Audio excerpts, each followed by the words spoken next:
Hey guys, welcome to government jobs Gyan YouTube channel. Guys, आज की इस वीडियो में हम बात करेंगे agriculture scientist recruitment board ASRB national eligibility test NET, agriculture research services ARS, subject matter specialist SMS और senior technical officer STO के recruitment examination online form apply process के बारे में। कैसे आप इन रिक्रूटमेंट एग्जाम में पार्टिसिपेट करने के लिए अपने फॉर्म अप्लाई कर सकते हो बिना कोई मिस्टेक किए हुए, इसकी पूरी जानकारी हम आपको स्टेप बाय स्टेप रजिस्ट्रेशन से लेकर प्रिंट तक इस वीडियो में देंगे। बस आपको इस वीडियो को स्किप के बिना शुरू से लेकर एंड तक देखना है। उसके बाद वीडियो पसंद आए तो इसे लाइक और शेयर कर दें। चैनल पर नए हो तो इसे सब्सक्राइब कर लें। साथ ही साथ दोस्तों, आपको फॉर्म अप्लाई करते हुए जो भी प्रॉब्लम फेस हो रही है उन सभी का हल आपको इस वीडियो में मिल जाएगा। कैसे आपको अपनी क्वालिफिकेशन की डिटेल देनी है, कैसे आपको अपने एग्जामिनेशन सेंटर सेलेक्ट करने हैं, कैसे आपको अपने डॉक्यूमेंट अपलोड करने हैं, कौन सा डॉक्यूमेंट आपको कितने KB में अपलोड करना है, पूरी जानकारी आपको इस वीडियो में दी जाएगी। बस आपको एंड तक हमारे साथ इस वीडियो में बने रहना है। तो बिना कोई वक्त गंवाए चलिए शुरू करते हैं। आपको इस वीडियो के डिस्क्रिप्शन बॉक्स में हमारी वेबसाइट IND-sarkari-naukri.in के इस पेज का लिंक मिल जाएगा। यहाँ पर आपको इस भर्ती के रिगार्डिंग सभी डिटेल्स प्रोवाइड कर दी गई है। Agriculture scientist recruitment board ASRB ने यहाँ पर subject matter specialist SMS, senior technical officer STO, national eligibility test NET, agriculture research services ARS के लिए नोटिफिकेशन रिलीज कर दिया है। यहाँ पर इन एग्जाम के थ्रू आपके 582 खाली पदों को भरा जाएगा। आप 22 अप्रैल 2025 से 21 मई 2025 तक अपने फॉर्म अप्लाई कर सकते हो। यहाँ पर ऑल इंडिया से आप ऑनलाइन अप्लाई कर सकते हो। उसके लिए आपको इस पेज को नीचे स्क्रॉल डाउन करना है, इंपोर्टेंट लिंक सेक्शन में आना है, ऑफिशियल नोटिफिकेशन PDF लिंक पर क्लिक करके इस रिक्रूटमेंट एग्जामिनेशन की नोटिफिकेशन को ओपन कर लेना है और इसमें से आपको सभी डिटेल्स रीड आउट कर लेनी है।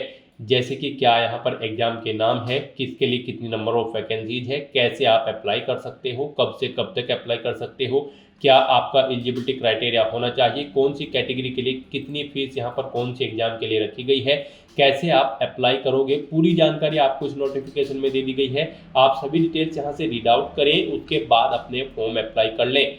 फॉर्म अप्लाई करने के लिए भी आपको हमारी वेबसाइट के इसी पेज पर ही अप्लाई ऑनलाइन का लिंक दिया गया है। जैसे ही आप इस लिंक पर क्लिक करेंगे तो आपके सामने यहाँ पर ASRB का ये ऑफिशियल पोर्टल ओपन होगा। उसके बाद आपको यहाँ पर रजिस्ट्रेशन फॉर्म के इस सेक्शन में क्लिक हियर के इस लिंक पर क्लिक करना है। फिर आपके सामने यहाँ पर कुछ इस तरह से इंटरफेस ओपन होगा। यहाँ पर अगर आपने पहले से रजिस्ट्रेशन कर रखा है तो यहाँ पर आपको अपना रजिस्ट्रेशन नंबर एंटर करना है, अपना पासवर्ड आपको एंटर करना है और लॉगिन के इस ऑप्शन पर क्लिक करके आपको अपने डैशबोर्ड में लॉगिन करके अपने फॉर्म अप्लाई कर लेने हैं।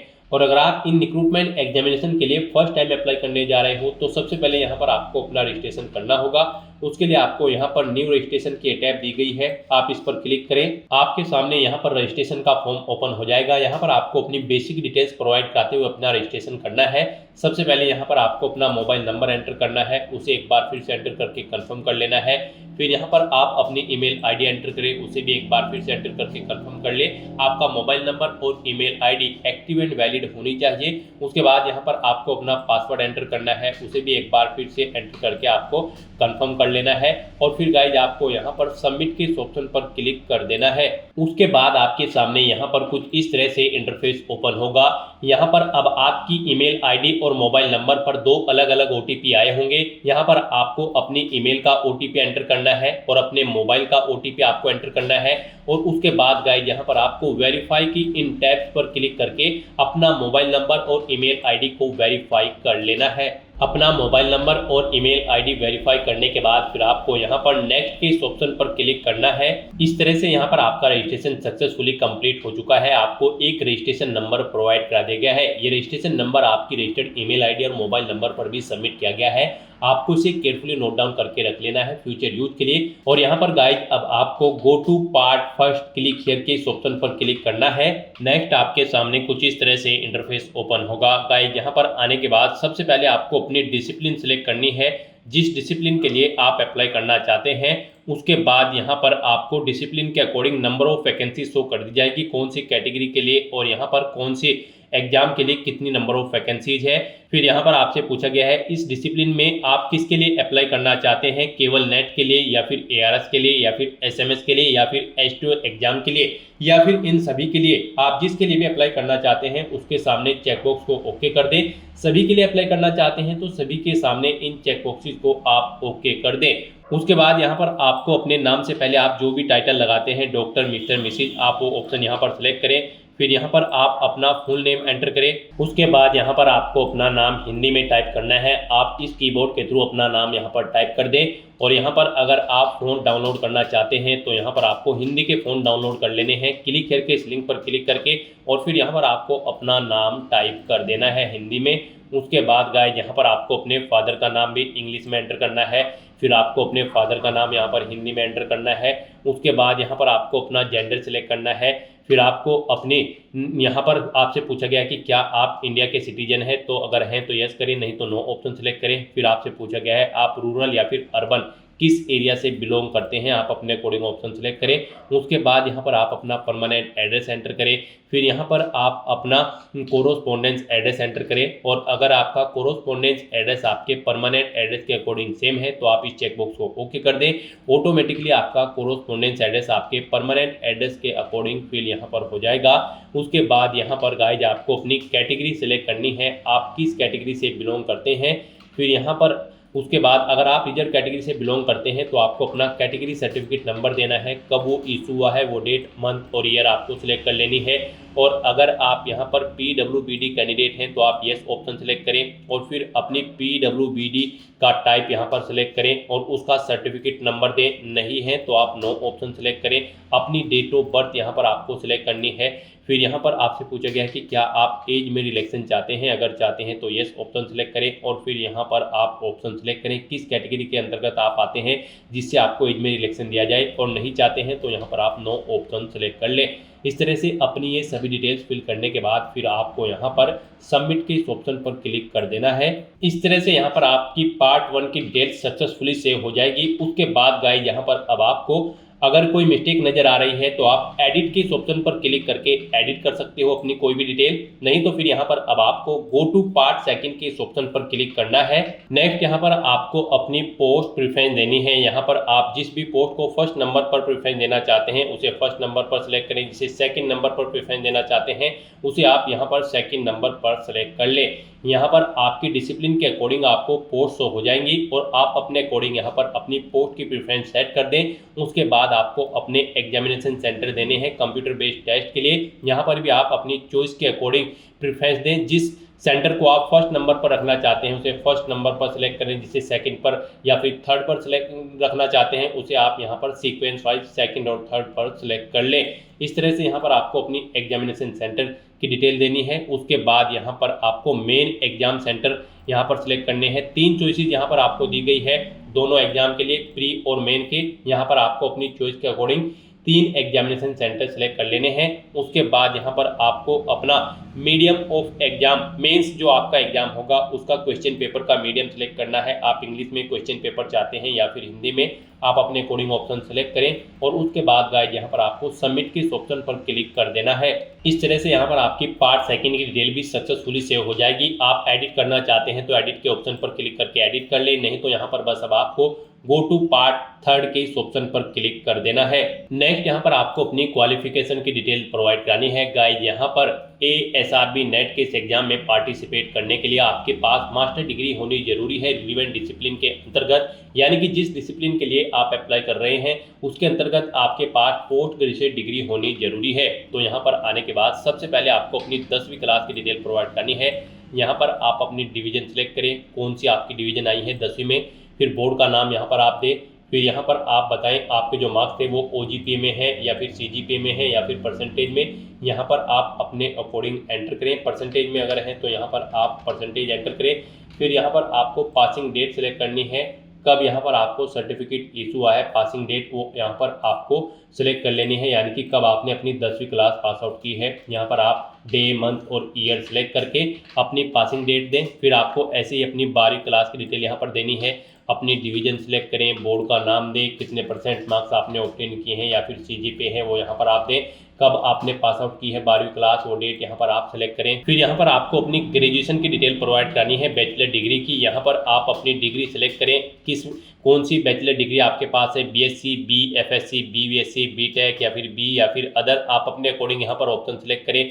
फिर यहाँ पर आप बताएं कौन सी डिवीजन आपकी है, इसमें आपकी ग्रेजुएशन में फर्स्ट, सेकंड या फिर थर्ड। उसके बाद यहाँ पर आपने अपनी बैचलर डिग्री किस में की है वो यहाँ पर आपको एंटर करना है। यूनिवर्सिटी का नाम सेलेक्ट करना है जिससे आपने अपनी बैचलर डिग्री कंप्लीट की है। फिर आपके मार्क्स यहाँ पर सीजीपीए में है या फिर परसेंटेज में है वो यहाँ पर आप एंटर करें। कब आपने कंप्लीट की है वो डेट आप सेलेक्ट करें। फिर यहाँ पर आपके पास मास्टर डिग्री होनी जरूरी है इस एग्जाम में पार्टिसिपेट करने के लिए। तो यहाँ पर आपको अपनी मास्टर डिग्री की डिटेल देनी है। सबसे पहले यहाँ पर आपको सिलेक्ट करना है किस में आपने अपनी मास्टर डिग्री यहाँ पर कंप्लीट की है। उसके बाद यहाँ पर आपको बताना है आपकी फर्स्ट डिवीजन है मास्टर डिग्री में या फिर सेकंड या फिर थर्ड, आप अपने अकॉर्डिंग ऑप्शन सेलेक्ट करें। उसके बाद यहाँ पर आपसे पूछा गया है कि यहाँ पर आपने अपनी मास्टर डिग्री कंप्लीट कर ली है, अगर कर ली है तो यस करें, और अगर आप फाइनल ईयर में एप्टेड है तो यहाँ पर आप नो ऑप्शन सेलेक्ट करें। और फिर अगर यस ऑप्शन आप सेलेक्ट करते हैं या फिर नो ऑप्शन सेलेक्ट करते हैं तो फिर यहाँ पर आपको अपनी मास्टर डिग्री की डिसिप्लिन सेलेक्ट करनी है, किस में आप अपनी मास्टर डिग्री यहाँ पर कर रहे हो। तो यहाँ पर आपको वो डिसिप्लिन सेलेक्ट कर लेनी है। फिर आपको यूनिवर्सिटी सेलेक्ट करनी है जिससे आप अपनी पोस्ट ग्रेजुएशन यानी कि मास्टर डिग्री कर रहे हो या फिर कर चुके हो। फिर यहाँ पर आपको स्टेट सेलेक्ट करना है जिससे आप अपनी पोस्ट ग्रेजुएशन या फिर मास्टर डिग्री कर रहे हो। फिर आपको बताना है आपके मार्क्स यहाँ पर सीजीपीए में है या फिर परसेंटेज में अगर है तो यहाँ पर आप परसेंटेज एंटर करें। फिर आपने कब कंप्लीट की है वो डेट यहाँ पर आप सिलेक्ट करें। उसके बाद अगर आपने पीएचडी कर रखी है तो उसकी डिटेल भी आप यहाँ पर सेम ऐसे ही प्रोवाइड करा सकते हो, और अगर नहीं कर रखी है तो आप इस कॉलम को खाली छोड़ सकते हैं। उसके बाद यहाँ पर आपसे पूछा गया है कि क्या यहाँ पर आप करंट में यानी कि प्रेजेंट में एम्प्लॉय हैं, अगर है तो यस करें और फिर उसकी डिटेल दें, जैसे कि डेजिग्नेशन यानी कि पोस्ट का नाम आपको देना है, कब से आप कार्य कर रहे हैं, कब तक आपने कार्य किया है, फुल एड्रेस यहाँ पर आपको एम्प्लॉय का देना है, और यहाँ पर आपको बताना है कि क्या आपका जो एम्प्लॉयमेंट है वो अंडर गवर्नमेंट या फिर आईसीआर या फिर साइंटिफिक इंस्टीट्यूट के अंतर्गत आता है। तो यहाँ पर आपको अपनी एम्प्लॉयमेंट की डिटेल देनी है, और अगर आप एम्प्लॉय नहीं हो प्रेजेंट में, फिर यहाँ पर आपसे पूछा गया है कि क्या आपका कोई रिलेटिव एएसआरबी या फिर आईसीएआर में कार्यरत है, अगर है तो यस करें, नहीं तो नो ऑप्शन सेलेक्ट करें। फिर आपसे पूछा गया कि क्या आपको कभी एएसआरबी या फिर आईसीएआर या फिर किसी पब्लिक सर्विस कमीशन या फिर बोर्ड में बैठने से रोका गया है, इनके एग्जाम में बैठने से रोका गया है, अगर रोका गया है तो आप यस करें और फिर यहाँ पर उस बोर्ड का नाम दें, नहीं रोका गया है तो आप नो ऑप्शन सेलेक्ट कर लें। उसके बाद आपको डिक्लेरेशन सेक्शन में आना है, इस चेकबॉक्स को ओके करना है, और फिर गाइड यहाँ पर आपको ये कैप्चा कोड इस बॉक्स में एंटर कर देना है, और उसके बाद आपको सबमिट के इस ऑप्शन पर क्लिक कर देना है। इस तरह से यहाँ पर आपकी पार्ट 3 की सभी डिटेल सक्सेसफुली सेव हो जाएगी। अगर कहीं पर कोई मिस्टेक है तो आप एडिट के बटन पर क्लिक करके एडिट कर सकते हैं, नहीं तो यहाँ पर बस अब आपको गो टू पार्ट 4 के इस ऑप्शन पर क्लिक कर देना है। नेक्स्ट यहाँ पर आपको अपने आइडेंटिटी प्रूफ डॉक्यूमेंट अपलोड करने हैं। यहाँ पर आपको अपना recent passport size photo, signature, left thumb impression और अपना कोई आईडी प्रूफ जैसे कि Aadhaar card, driving licence, PAN card, passport या फिर वोटर आईडी अपलोड करना है। इनके लिए आपको गाइडलाइन दी गई है। यहाँ पर आपका जो फोटो होगा उसका साइज 200 KB से कम होना चाहिए, और ये जेपीजी या फिर जेपीईजी फॉर्मेट में होना चाहिए। सिग्नेचर आपके 100 KB से कम होने चाहिए, और आपका लेफ्ट थंब इम्प्रेशन भी यहाँ पर 80 KB से कम होना चाहिए, और आपका जो आईडी प्रूफ डॉक्यूमेंट होगा ये यहाँ पर 500 KB से कम होना चाहिए। आपकी सभी डॉक्यूमेंट जेपीजी या फिर जेपीईजी फॉर्मेट में होने चाहिए। तो यहाँ पर जब आप अपना फोटो अपलोड करेंगे तो आपको चूज फाइल बटन पर क्लिक करना है, फाइल को सिलेक्ट करना है, और उसके बाद आपको अपलोड के इस बटन पर क्लिक करके अपना फोटो यहाँ पर अपलोड कर देना है। ऐसे ही यहाँ पर आपको अपने सिग्नेचर अपलोड करने हैं। आपको यहाँ पर चूज फाइल बटन पर क्लिक करना है, फाइल को सिलेक्ट कर लेना है, और अपने इन डॉक्यूमेंट को यहाँ पर आपको अपलोड कर देना है। यहाँ पर जब आप अपना आईडी प्रूफ अपलोड करेंगे उसके लिए यहाँ पर आपको सबसे पहले सिलेक्ट करना है आप कौन सा आईडी प्रूफ यहाँ पर अपलोड करेंगे, आधार, ड्राइविंग लाइसेंस या फिर पैन कार्ड। और उसके बाद यहाँ पर आपको अपने आईडी प्रूफ का नंबर एंटर करना है, और उसके बाद गाइस यहाँ पर आपको चूज फाइल के इस बटन पर क्लिक करना है, और उसके बाद फिर आपको अपलोड के इस बटन पर क्लिक करके अपना आईडी प्रूफ यहाँ पर अपलोड कर देना है। इस तरह से यहाँ पर आपको 1 बाय 1 करके अपने चारों डॉक्यूमेंट यहाँ पर अपलोड कर देने हैं। इस तरह से अपने डॉक्यूमेंट अपलोड करने के बाद फिर आपको प्रीव्यू एप्लीकेशन फॉर्म के इस ऑप्शन पर क्लिक करना है। नेक्स्ट आपको आपके एप्लीकेशन फॉर्म का पूरा प्रीव्यू शो कर दिया गया है। आपको सभी डिटेल केयरफुली चेकआउट करनी है, पेज को नीचे स्क्रॉल डाउन करना है। कहीं पर कोई मिस्टेक है तो आप एडिट बटन पर क्लिक करके एडिट कर सकते हो, नहीं तो यहाँ पर बस अब आपको गो टू पार्ट 5 के इस ऑप्शन पर क्लिक कर देना है। नेक्स्ट यहाँ पर आपको अपना फीस पेमेंट करना है। आपको आपकी कैटेगरी और डिसिप्लिन के अकॉर्डिंग फीस का अमाउंट यहाँ पर शो कर दिया जाएगा। अब यहाँ पर आपको अपनी फीस पेमेंट करने के लिए bharatcost.gov.in वेबसाइट पर जाना है और उसके थ्रू यहाँ पर आपको अपना फीस पेमेंट करना है। यहाँ पर आपको फीस पेमेंट करने के लिए सभी इंस्ट्रक्शन दिए गए हैं, तो आपको bharatcost.gov.in वेबसाइट ओपन करनी है। इस वेबसाइट पर आने के बाद आपको इस पेज को नीचे स्क्रॉल डाउन करना है। फिर आपको पेमेंट टू गोल के ऑप्शन पर आकर नॉन रजिस्टर्ड यूजर्स आपको इस ऑप्शन पर क्लिक करना है। नेक्स्ट आपके सामने कुछ इस तरह से इंटरफेस ओपन होगा। अब यहाँ पर आने के बाद आपको डिपॉजिटर्स कैटेगरी में इंडिविजुअल ऑप्शन सेलेक्ट करना है। फिर आपको पर्पज के इस ऑप्शन में आकर सर्च के इस ऑप्शन पर क्लिक करना है। यहाँ पर आपको मिनिस्ट्री में एग्रीकल्चर ऑप्शन सेलेक्ट करना है। फिर आपको पर्पज में एग्जामिनेशन टाइप करना है। फिर आपके सामने examination certificate fees for ARS net STO FAO AO option आ जाएगा, आपको इसे सिलेक्ट कर लेना है और उसके बाद आपको सर्च के ऑप्शन पर क्लिक करके आपको यहाँ पर ये शो कर दिया जाएगा। आपको यहाँ पर ये ऑप्शन सेलेक्ट करना है examination certificate fee for ARS net STO FAO AO, आपको इस लिंक पर क्लिक करना है। उसके बाद यहाँ पर आने के बाद फिर आपको आपकी मिनिस्ट्री और पे एंड अकाउंट ऑफिस का PO ऑटोमेटिकली सिलेक्ट मिल जाएगा। अब यहाँ पर आपको फीस का अमाउंट एंटर करना है, जितनी फीस आपके यहाँ पर आपको शो की गई है। यहाँ पर आप जब फीस पेमेंट के लिए आए थे तो यहाँ पर आपको आपकी कैटेगरी और डिसिप्लिन के अकॉर्डिंग फीस पेमेंट का अमाउंट शो किया गया है। आपको ये अमाउंट यहाँ पर एंटर करना है। उसके बाद यहाँ पर गाइस आपको रिमार्क्स एंटर कर देना है और फिर आपको ये कैप्चा कोड यहाँ पर एंटर करना है और उसके बाद आपको ऐड के ऑप्शन पर क्लिक कर देना है। नेक्स्ट आपके सामने कुछ इस तरह से इंटरफेस ओपन होगा। अब यहाँ पर आकर आपको नेक्स्ट के ऑप्शन पर क्लिक कर देना है। नेक्स्ट यहाँ पर आपको डिपॉजिटर की डिटेल यानी कि अपनी डिटेल प्रोवाइड करनी है। यहाँ पर आपको सबसे पहले अपने नाम से पहले आप मिस्टर या मिसेज जो भी लगाते हैं ऑप्शन सेलेक्ट करें, अपना नाम यहाँ पर एंटर करें, अपना एड्रेस यहाँ पर एंटर करें। फिर यहाँ पर आप अपनी कंट्री सिलेक्ट करें, स्टेट सिलेक्ट करें, डिस्ट्रिक्ट सिलेक्ट करें, अपना पिन कोड या फिर जिप कोड यहाँ पर दें, TN नंबर या फिर TIN नंबर है तो वो आप एंटर कर सकते हैं।